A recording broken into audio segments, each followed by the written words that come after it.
దాటి గొంతు దాటి పలికిందేదో వైనం.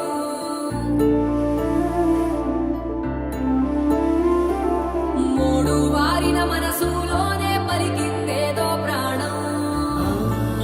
కన్నుల్లోనే గంగై పొంగిన ఆనందం, కాలంతో పరిహాసం చేసిన స్నేహం.